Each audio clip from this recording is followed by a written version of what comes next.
سہل بن سعد رضی اللہ تعالیٰ عنہ فرماتے ہیں کہ اللہ کے نبی صلی اللہ علیہ وسلم کے پاس ایک دودھ کا کٹورا لایا گیا، آپ نے اس سے دودھ نوش فرمایا، آپ کے داہنے جانب ایک چھوٹا سا بچہ بیٹھا تھا۔ آپ تربیت کے گوشوں کو دیکھیں، اللہ کے نبی صلی اللہ علیہ وسلم کی صحبت میں رہنے والوں کو دیکھیں کہ ایک بچہ کیسا جواب دیتا ہے، اور آپ کے بائیں جانب بوڑھے افراد، بڑی عمر کے لوگ اور ذمہ داران بیٹھے ہوئے تھے، اور طریقہ یہ ہے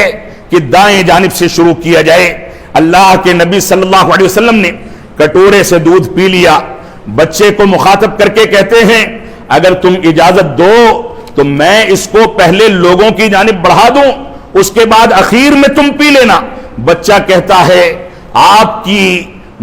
کے مبارک منہ سے، مبارک ہونٹوں سے لگا ہوا کٹورا میں کسی کو ترجیح نہیں دے سکتا کہ وہ اس پر پہلے منہ لگائے، پہلے میں پیوں گا اس کے بعد دوسرے لوگ پیئیں گے۔ یہ تربیت کا نتیجہ تھا، اور دوسری جانب بچے کے ساتھ عدل و انصاف کا تقاضا تھا کہ اگر وہ دائیں جانب بیٹھا ہے تو اس سے اجازت لی جائے۔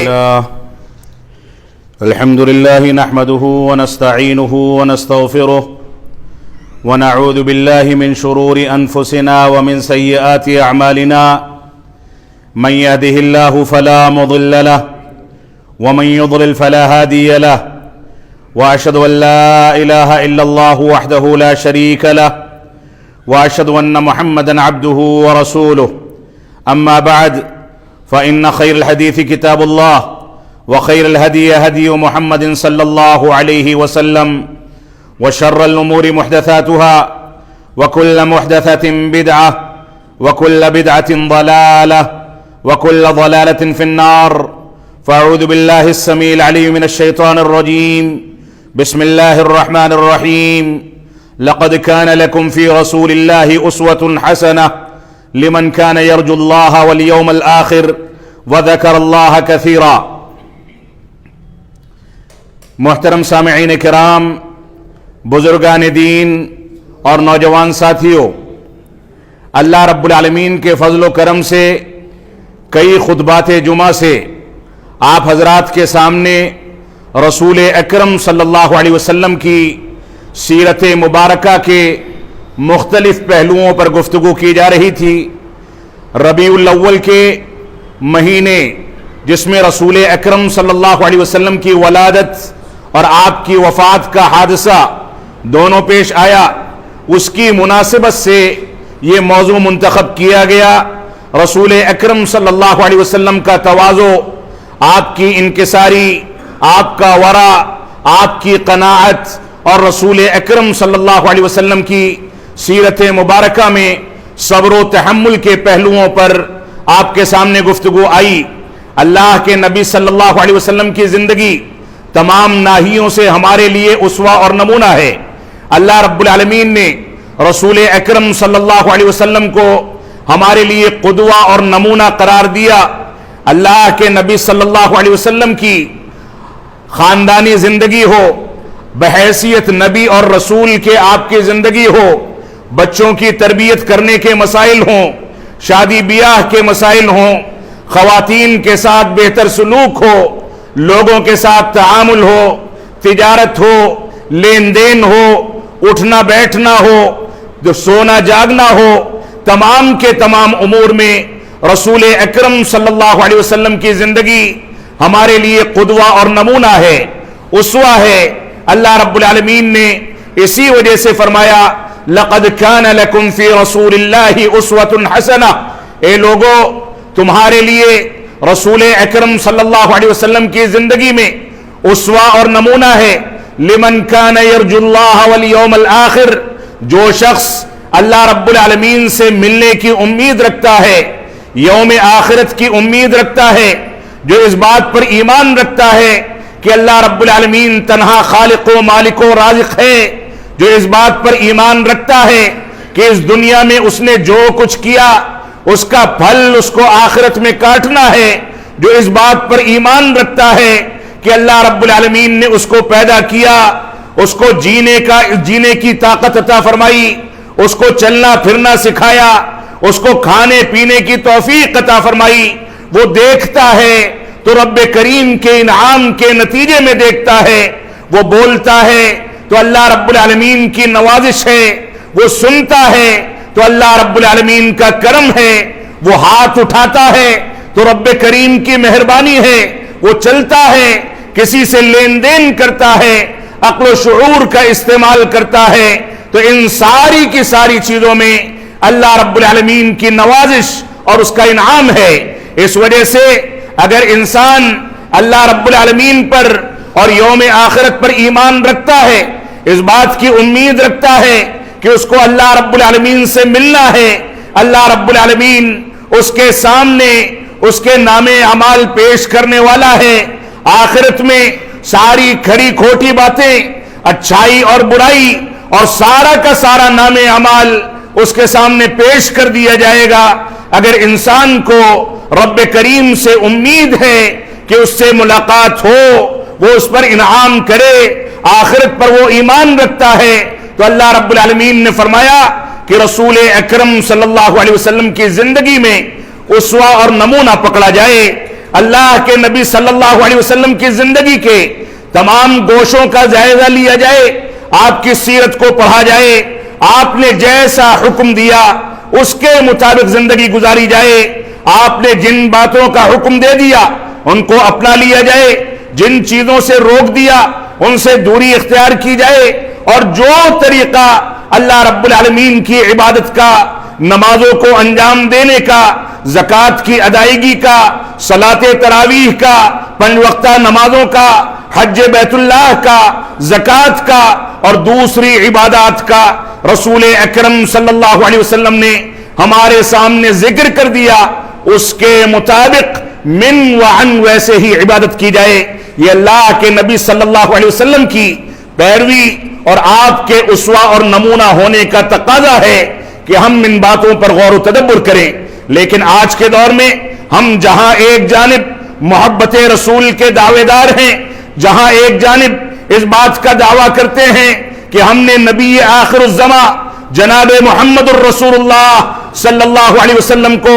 اپنا آخری نبی مان لیا، آخری رسول مان لیا، وہیں دوسری جانب آپ کی اطاعت میں تقلید شخصی، ائمہ کرام کے اقوال کے پیچھے پڑنے، قرآن و سنت سے دوری اختیار کرنے کے نتیجے میں ہم نے دین اسلام کی زندگی کو نظر انداز کر دیا، غلط مواقف پر زندگی گزارنے لگے، غلط طریقہ اپنا لیا، اور اس کے باوجود ہم یہ سمجھتے ہیں کہ ہم کامیاب ہو جائیں گے، ہم یہ سمجھتے ہیں کہ ہماری زندگی میں کامیابی ہمارے قدم چومے گی، جبکہ یہ ہماری خام خیالی ہے۔ ہم کو اگر کامیابی اختیار کرنی ہے تو اس آیت کریمہ پر غور کرنا ہوگا، جس میں اللہ رب العالمین نے واضح کر دیا کہ تمہارے لیے رسول اکرم صلی اللہ علیہ وسلم کی زندگی میں اسوہ اور نمونہ ہے۔ اگر تم اس بات کی امید رکھتے ہو کہ اللہ رب العالمین سے ملو گے، اگر تم آخرت پر ایمان رکھتے ہو، تو ایسی صورت میں اور ذکر و اذکار کی کثرت کے ساتھ زندگی گزارتے ہو، تو ایسی صورت میں تم کو اپنے نبی سے اسوہ اور نمونہ پکڑنا چاہیے۔ یہ تمہاری ذمہ داری ہے، تمہاری ذمہ داری ہے، بلکہ تمہارے لیے ان چیزوں کو واجب قرار دیا گیا کہ اللہ کے نبی صلی اللہ علیہ وسلم کو چھوڑ کر کے دوسروں کو نہ اپناؤ، رسول اکرم صلی اللہ علیہ وسلم کی اتباع میں بھی وحدانیت کا تصور لا کر کے آپ کی پیروی کی جائے، آپ نے جو کہہ دیا اس کو اپنا لیا جائے، جن چیزوں سے روک دیا ان چیزوں سے دوری اختیار کی جائے۔ یہ ہماری ذمہ داری ہے، ہم اس کے مطابق زندگی گزاریں گے تو کامیابی ہمارے مقدر ہوگی، اور اگر ہم نے اس میں کوتاہی کی تو جس قدر ہم کوتاہ ہوں گے اسی قدر ہم ناکامی سے قریب ہوتے چلے جائیں گے۔ ہماری ذمہ داری ہے کہ ہم اللہ کے نبی صلی اللہ علیہ وسلم کی مبارک زندگی کے تمام گوشوں پر غور و تدبر کریں۔ آج کے دور کا ایک بہت حساس مسئلہ، بہت سینسٹیو مسئلہ، جس میں مسلمان عموماً کوتاہی کا شکار ہیں، قرآن و سنت سے دوری کا شکار ہیں، جس میں مسلمان عموماً لاپرواہی سے کام لیتا ہے، وہ بچوں کی تربیت کا مسئلہ ہے۔ اللہ کے نبی صلی اللہ علیہ وسلم نے بچوں کی تربیت کے اہتمام میں ہم کو یہاں تک حکم دیا کہ ہم جب کسی لڑکی کا انتخاب کریں، رشتہ تلاش کریں، تو اللہ کے نبی صلی اللہ علیہ وسلم فرماتے ہیں تنکح المرأۃ لأربع، اس عورت کو رشتے میں لانے کے لیے، بیوی اور بہو بنانے کے لیے دوسرے خاندان سے لے کر کے اپنے خاندان میں رخصت کرا کر کے لانے کے لیے 4 چیزوں کا اعتبار کیا جاتا ہے۔ ایک، اس کا مال و دولت دیکھا جاتا ہے، اس کا حسن و جمال دیکھا جاتا ہے، اور اس کا خاندان اور اس کی برادری دیکھی جاتی ہے، اور ایسے ہی اس کی دینداری دیکھی جاتی ہے۔ اللہ کے نبی صلی اللہ علیہ وسلم نے فرمایا فاظفر بذات الدین، دینداری کو ترجیح دے کر کے تم ظفریاب ہو جاؤ، کامیاب ہو جاؤ۔ دنیا داری، پیسہ، مال و دولت، خاندان، نسب، برادری، خوبصورتی، یہ وقتی چیزیں ہیں، آئیں گی اور چلی جائیں گی، لیکن اگر دینداری ہے اور ایسی لڑکی تلاش کر کے لائی گئی جو دینداری کی بنیادوں پر گھروں کو آباد کرتی ہے، تو وہ باپ بیٹے میں جھگڑا نہیں ہونے دے گی، ساس بہو کے جھگڑے نہیں چلیں گے، خاندان ٹوٹیں گے نہیں، بلکہ دینداری کی بنیاد پر ان دونوں میں اور خاندانوں میں محبت پیدا ہوگی اور ہمارے خاندان جنت نشان بنیں گے۔ یہ تربیت کا بنیادی پہلو ہے۔ اللہ کے نبی صلی اللہ علیہ وسلم نے اس سلسلے میں ہم کو دینداری کی ترجیح دینے کی تاکید فرمائی۔ اسی طریقے سے اللہ کے نبی صلی اللہ علیہ وسلم نے خطبۃ الحاجہ کے طور پر خطبہ نکاح ہم کو جو سکھایا، اس میں بار بار تقوی اور پرہیزگاری کی تلقین کی گئی، بار بار انسان کی حقیقت بتائی گئی، بار بار اللہ رب العالمین سے ڈرنے کا حکم دیا گیا، تاکہ نکاح میں دونوں خاندان جو جمع ہوئے ہیں، اگرچہ خوشی کی تقریب ہے لیکن اس کے باوجود اللہ رب العالمین کو یاد کیا جائے، وہاں سے تقوی کا پیغام لے کر کے مجلس کو برخاست کیا جائے۔ دونوں خاندان اگر اب تک کوتاہ تھے تو اب ان کی ذمہ داری ہے کہ آیتوں کو سننے کے بعد اللہ رب العالمین کے مطیع و فرمانبردار ہو جائیں، رسول اکرم صلی اللہ علیہ وسلم کے طریقے پر چلنے والے ہو جائیں۔ یہیں پر بس نہیں کیا گیا، بلکہ ہم بستری کی دعا، خلوت میں جانے کے مسنون اعمال، بچوں کی ولادت اور حمل کے دوران کے اعمال، ولادت کے بعد اور اس کے بعد 7 سال کا بچہ ہو جائے تو نماز کا حکم دینا، 10 سال کا ہو جائے تو سختی کرنا، یہ ساری کی ساری ترتیبات ہیں جو اسلامی تربیت کے بنیادی عناصر ہیں، جن کی بنیاد پر اگر بچوں کی تربیت کی گئی تو یہ بچے بے نمازی نہیں ہوتے، رب کائنات کو بھلانے والے نہیں ہوتے، شرک کو اپنانے والے نہیں ہوتے، اتباع رسول سے بھاگنے والے نہیں ہوتے، بلکہ یہ بچے قرآن و سنت کے مطابق زندگی گزارنے والے، نمازی، پرہیزگار، رب کائنات کے بتائے ہوئے طریقے پر چلنے والے، اتباع رسول کے تقاضوں کو بجا لانے والے ہوتے ہیں۔ اس وجہ سے ہماری ذمہ داری ہے کہ ہم رسول اکرم صلی اللہ علیہ وسلم کی مبارک زندگی میں، آپ کی مبارک سیرت میں ان گوشوں کو تلاش کریں جن چیزوں میں رسول اکرم صلی اللہ علیہ وسلم نے بچوں کی تربیت کا پہلو واضح فرمایا ہے۔ اللہ رب العالمین کا فرمان ہے یا ایھا الذین آمنوا قوا انفسکم واہلیکم نارا وقودها الناس والحجارہ علیہا ملائکۃ غلاظ شداد لا يعصون اللہ ما امرهم ويفعلون ما يؤمرون۔ اللہ رب العالمین سورہ تحریم میں ارشاد فرماتا ہے اے ایمان والو، اللہ رب العالمین سے ڈرو، اپنے نفس کے بارے میں رب کائنات کا تقوی اختیار کرو، اور جہنم کی اس آگ سے ڈرو جس کا ایندھن لکڑی اور پتھر نہیں ہوں گے، بلکہ اس کا ایندھن خود انسان اور پتھر ہوں گے۔ وہ ایسی آگ ہے جس کی ایک چنگاری اگر دنیا کے اندر پھینک دی جائے تو قیامت تک دنیا کے اندر نہ کھیتی باڑی ہو سکتی ہے، نہ سبزہ اگ سکتا ہے، ساری کی ساری سرزمین تباہ و برباد ہو جائے گی۔ اس وجہ سے تمہاری ذمہ داری ہے کہ تم اپنے بچوں کے بارے میں، آل اولاد کے بارے میں جہنم کی اس آگ اور رب کائنات سے ڈرتے رہو۔ اور اس کے بعد فرمایا اس آگ پر، اس جہنم پر ایسے فرشتے مسلط کر دیے گئے جو فرشتے مضبوط ہیں، شدید ہیں، اور اللہ رب العالمین کا جو حکم ہوتا ہے اس کو بجا لاتے ہیں، اور اللہ رب العالمین کی نافرمانی کا تصور ان کے ہاں نہیں ہوتا۔ اللہ کے نبی صلی اللہ علیہ وسلم نے فرمایا، صحیح بخاری اور صحیح مسلم کی روایت ہے، کل مولود یولد علی الفطرہ فابواہ یہودانہ او ینصرانہ او یمجسانہ، ہر پیدا ہونے والا بچہ فطرت اسلام پر، فطرت توحید پر پیدا ہوتا ہے۔ ہر پیدا ہونے والا بچہ یہ جانتا ہے کہ عبادت کے قابل صرف اور صرف رب کائنات ہے۔ پیدا ہونے والا بچہ یہ جانتا ہے کہ اطاعت کے قابل صرف رسول اکرم صلی اللہ علیہ وسلم ہیں، لیکن وہ کوڑا کاغذ ہے۔ اس کے ماں باپ جس انداز کی زندگی گزارتے ہیں، اس کوڑے کاغذ پر وہی چیزیں نقش کی جاتی ہیں۔ اگر ماں باپ یہودی ہیں تو بچہ یہودی ہو جاتا ہے، ماں باپ نصرانی ہیں بچہ نصرانی ہو جاتا ہے، ماں باپ مجوسی اور آتش پرست اور قبر پرست ہیں تو بچہ قبر پرست اور آتش پرست ہو جاتا ہے۔ لہذا ہماری ذمہ داری ہے کہ بچے کی پیدائش کے بعد سے لے کر کے اسلامی اصولوں کے مطابق اس کے کوڑے کاغذ کے اوپر اسلامی تعلیمات کو نقش کیا جائے، اس کو توحید کی بنیادیں بتائی جائیں، اتباع رسول کو سمجھایا جائے، صحابہ کرام کے مقام اور ان کی عظمت کو اس کے ذہن و دماغ میں بیٹھایا جائے، اس کو بتایا جائے کہ دنیا کی مقدس ترین کتاب قرآن مجید ہے، اس کو بتایا جائے کہ ناپاک چیزیں کیا ہوتی ہیں، پاک چیزیں کیا ہوتی ہیں، اس کو بتایا جائے کہ اسلامی لباس کا تصور کیا ہے، اسلامی چہرہ موہرا کیسا ہوتا ہے، اس کو سکھایا جائے کہ بڑوں کا احترام کیسے کریں، چھوٹوں پر شفقت کیسے کریں، ماں باپ کا مقام کیا ہے، علماء کا مقام کیا ہے، اس کو ساری کی ساری چیزیں بچپن سے سکھائی جائیں۔ یہ ہماری ذمہ داری ہے۔ تو رسول اللہ رب العالمین نے فرمایا، اس آگ سے تم لوگ ڈرو جس کا ایندھن انسان ہوں گے۔ اور رسول اکرم صلی اللہ علیہ وسلم کی مبارک سیرت میں اگر رسول اکرم صلی اللہ علیہ وسلم کے وہ اعمال اور وہ گوشے دیکھے جائیں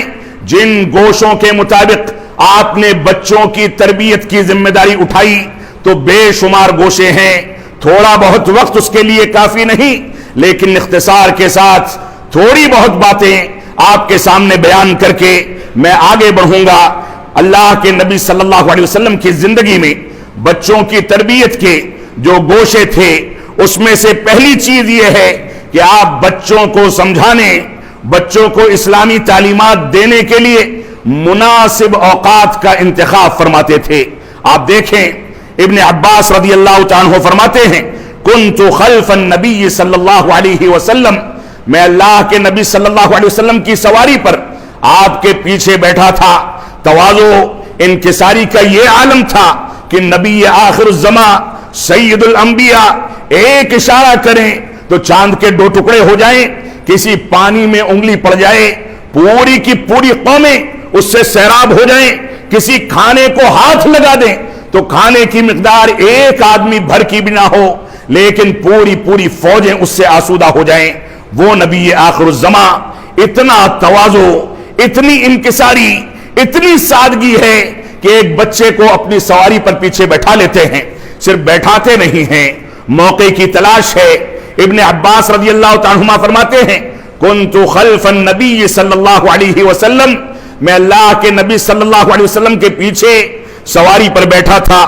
یومن، کسی دن، فقال، تو آپ نے فرمایا، یا غلام، اے پیارے بچے، میں تم کو کچھ باتیں سکھاتا ہوں، کچھ چیزوں کی تربیت دیتا ہوں، کان کھول کر کے اس کو سیکھ لو، اس کو اپنی زندگی میں برت لو، سن لو کہ اس میں تمہاری کامیابی کا راز ہے۔ احفظ اللہ یحفظ کا، اے بچے،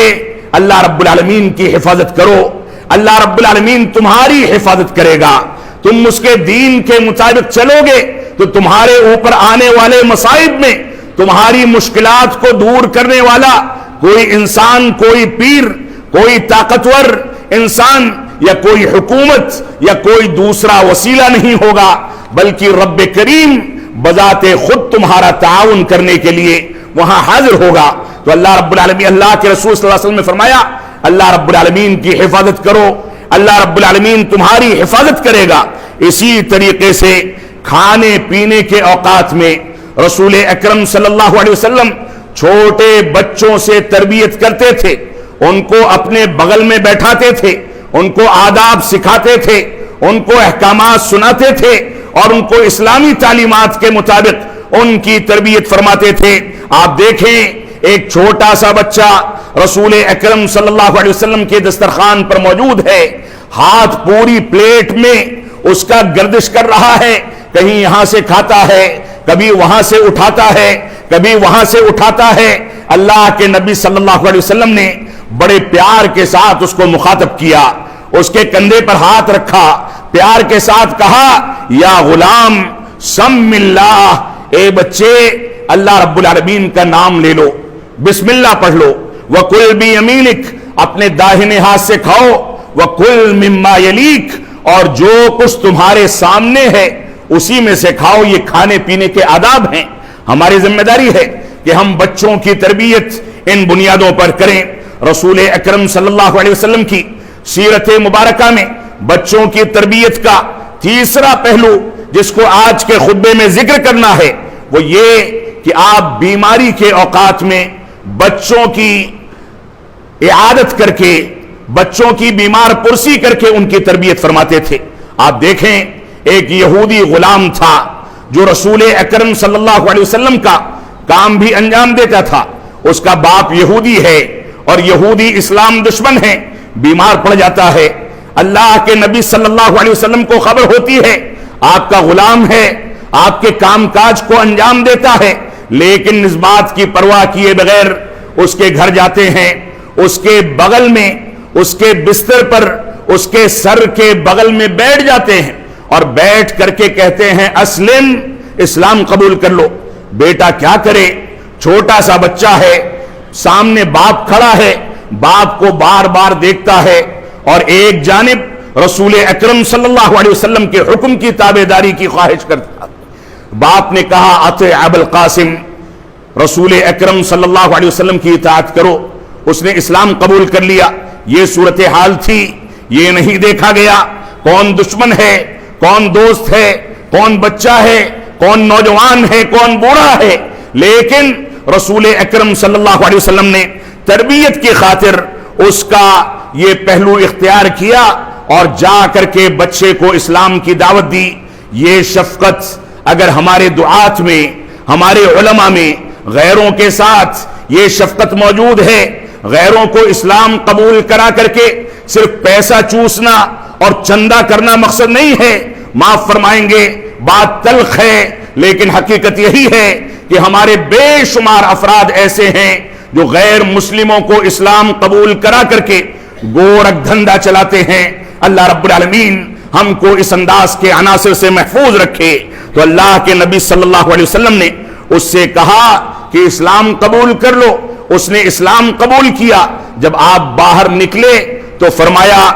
الحمدللہ الذی انقذہ من النار، صحیح بخاری کی روایت ہے کہ اللہ رب العالمین کی تعریف جس نے اس کو دوزخ کی آگ سے محفوظ کر دیا، نجات دے دی۔ یہ اللہ کے نبی صلی اللہ علیہ وسلم کی تربیت کا ایک پہلو تھا۔ آپ کی تربیت کا ایک پہلو یہ بھی ہے کہ بچوں کے درمیان عدل و انصاف کرنے کا حکم دیتے ہیں، جو ہمارے معاشرے میں مفقود ہے۔ باپ کا چہیتا بیٹا، یہ چہیتی بیٹی کوئی ہوتی ہے، اس کے ساتھ نوازشیں ہوتی ہیں، انعامات ہوتے ہیں، اس کے نام پر ہدیے خریدے جاتے ہیں، دوسرے بچوں کے ساتھ نا انصافی کی جاتی ہے، اور نتیجہ یہ ہوتا ہے کہ باپ کی وفات کے بعد خاندان ٹوٹ کر کے تباہ و برباد ہو جاتے ہیں۔ اللہ کے نبی صلی اللہ علیہ وسلم کے پاس نعمان بن بشیر رضی اللہ تعالیٰ آتے ہیں، ان کی بیوی نے وہ کچھ ہدیہ کرنا چاہتے تھے اپنے ایک بیٹے کو، بیوی نے شرط کر دی اللہ کے نبی صلی اللہ علیہ وسلم کو گواہ بنا لیں تب میں اس ہدیے کو قبول کروں گی اور اس پر منظوری دوں گی۔ وہ جاتے ہیں اللہ کے نبی صلی اللہ علیہ وسلم کی خدمت میں اور فرماتے ہیں یہ میرا بیٹا ہے بشیر، میں اس کو کچھ ہدیہ کرنا چاہتا ہوں، یہ میرا بیٹا نعمان ہے، میں اس کو کچھ ہدیہ کرنا چاہتا ہوں۔ اللہ کے نبی صلی اللہ علیہ وسلم نے فرمایا اکل بنیک نحلت ھذا، کہ اپنے سارے بچوں کو تم نے یہی ہدیہ اور یہی ہبہ کیا ہے، اسی انداز سے نوازا ہے؟ تو انہوں نے فرمایا کہ نہیں، میں صرف اس کو دینا چاہتا ہوں۔ تو اللہ کے نبی صلی اللہ علیہ وسلم فرماتے ہیں فَإِنِّي لَا أَشْهَدُ عَلَى جَوْرٍ، صحیح مسلم کی روایت ہے، تب میں ظلم و جور پر گواہی نہیں دیتا۔ جاؤ انصاف کرو، بچوں کے ساتھ عدل و انصاف کرنا یہ بھی بچوں کی تربیت کا بنیادی پہلو ہے جس کو ہمیں اپنانا ہوگا۔ پانچویں چیز سیرت رسول صلی اللہ علیہ وسلم کے اندر جس کا لحاظ رکھا گیا وہ بچوں کے حقوق کا خیال کرنا، بچوں کی رعایت کرنا، بچوں سے رائے مشورہ کرنا، بچوں کے ساتھ کھیل کود کرنا، بچوں کے ساتھ اٹھنا بیٹھنا۔ اللہ کے نبی صلی اللہ علیہ وسلم کے بارے میں سہل بن سعد رضی اللہ تعالیٰ عنہ فرماتے ہیں کہ اللہ کے نبی صلی اللہ علیہ وسلم کے پاس ایک دودھ کا کٹورا لایا گیا، آپ نے اس سے دودھ نوش فرمایا، آپ کے داہنے جانب ایک چھوٹا سا بچہ بیٹھا تھا۔ آپ تربیت کے گوشوں کو دیکھیں، اللہ کے نبی صلی اللہ علیہ وسلم کی صحبت میں رہنے والوں کو دیکھیں کہ ایک بچہ کیسا جواب دیتا ہے، اور آپ کے بائیں جانب بوڑھے افراد، بڑی عمر کے لوگ اور ذمہ داران بیٹھے ہوئے تھے، اور طریقہ یہ ہے کہ دائیں جانب سے شروع کیا جائے۔ اللہ کے نبی صلی اللہ علیہ وسلم نے کٹورے سے دودھ پی لیا، بچے کو مخاطب کر کے کہتے ہیں اگر تم اجازت دو تو میں اس کو پہلے لوگوں کی جانب بڑھا دوں، اس کے بعد اخیر میں تم پی لینا۔ بچہ کہتا ہے آپ کے مبارک منہ سے، مبارک ہونٹوں سے لگا ہوا کٹورا میں کسی کو ترجیح نہیں دے سکتا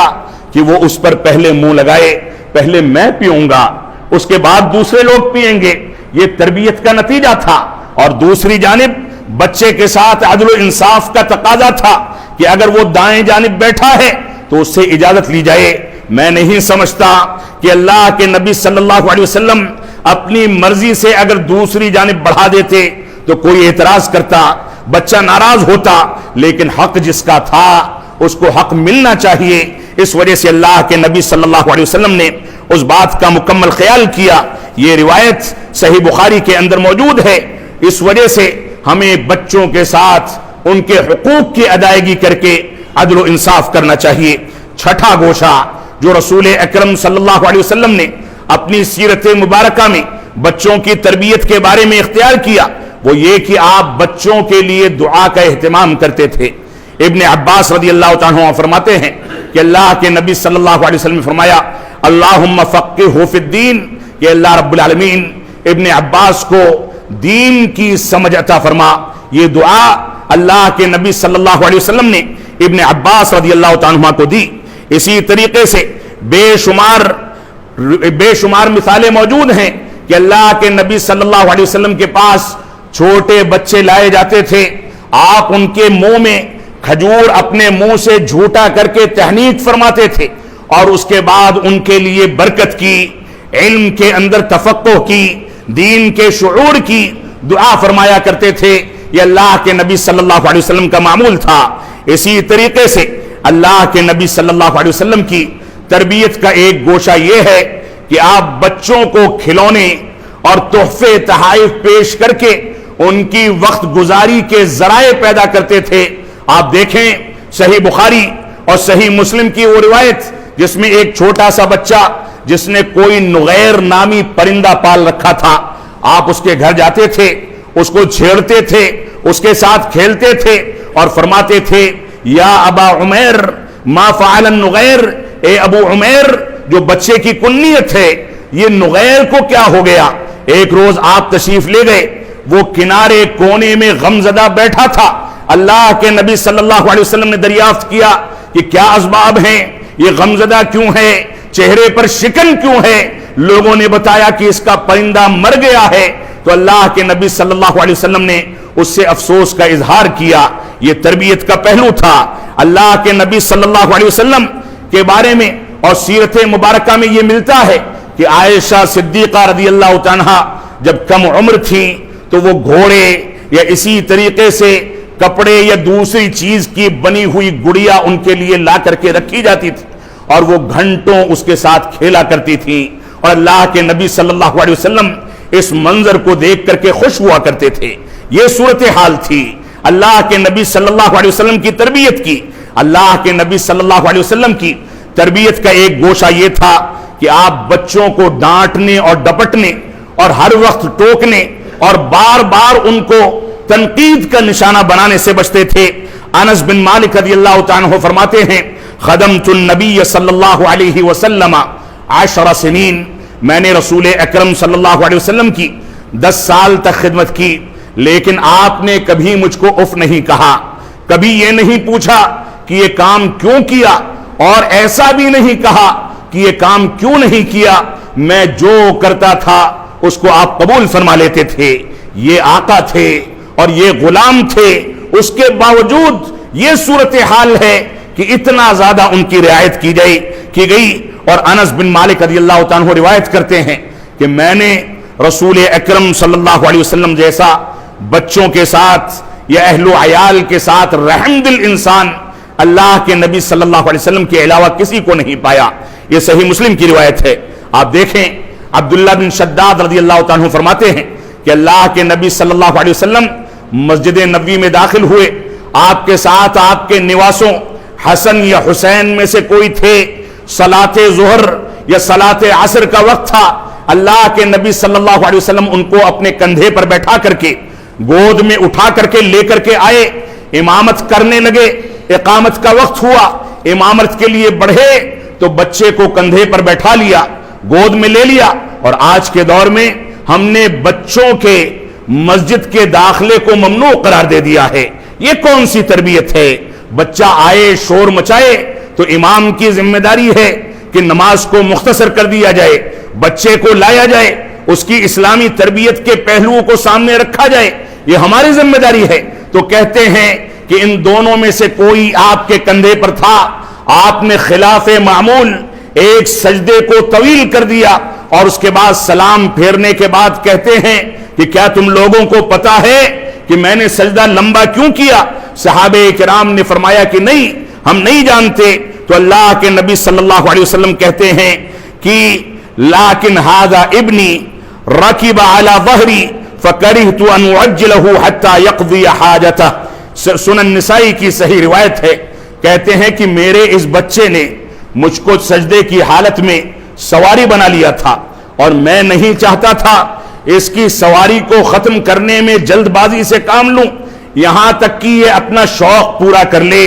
اپنی ضرورت کی تکمیل کر لے. اس کے بعد جب یہ بذات خود اتر گیا تو میں نے سجدے کی تکمیل کی. یہ بھی تربیت کا ایک گوشہ ہے جو ہماری زندگی میں مفقود ہے، ہم نے اس کو چھوڑ دیا. اسی طریقے سے اللہ کے نبی صلی اللہ علیہ وسلم اپنی نواسی امامہ رضی اللہ تعالیٰ کو لے کر کے آتے تھے،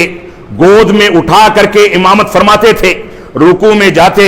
تو نیچے بیٹھا دیتے، رکوع سے اور پہلی رکعت سے اٹھتے تو دوبارہ گود میں اٹھا کر کے کندھے پر بیٹھا لیتے. اسی طریقے سے پوری امامت ہوتی. یہ بھی تربیت کا ایک پہلو ہے. اقرا بن حابس رضی اللہ تعالیٰ نے دیکھا کہ اللہ کے نبی صلی اللہ علیہ وسلم نے حسن رضی اللہ تعالیٰ کو بوسہ دیا تو کہتے ہیں کہ میرے گھر میں 10 بچے ہیں لیکن آج تک میں نے کسی کو بوسہ نہیں دیا. تو اللہ کے نبی صلی اللہ علیہ وسلم نے فرمایا من لا یرحم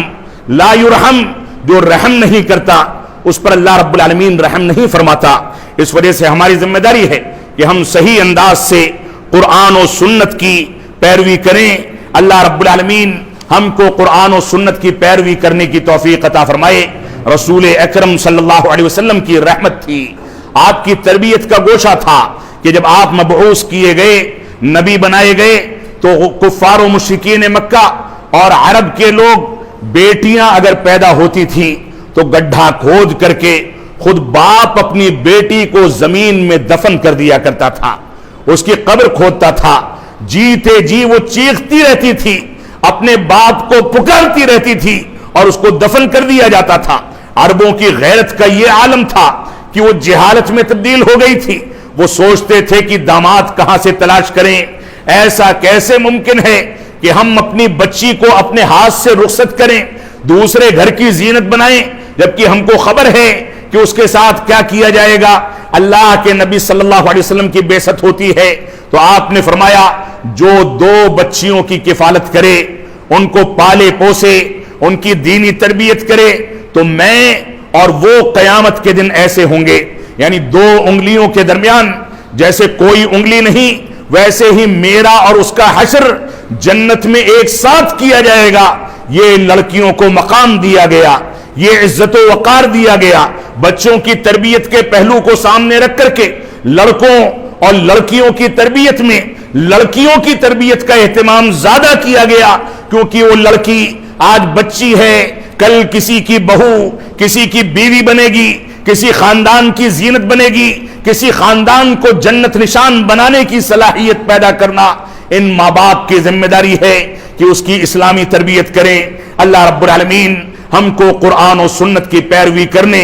بچوں کی اسلامی تربیت سے متعلق اسلامی گوشوں اور سیرت رسول کا مطالعہ کرنے کی توفیق عطا فرمائے۔ ہم جب تک جئیں تب تک اسلام پر جئیں، جب ہمارا خاتمہ ہو تو ایمان پر ہو۔ وصلی اللہ علی نبینا محمد وعلی آلہ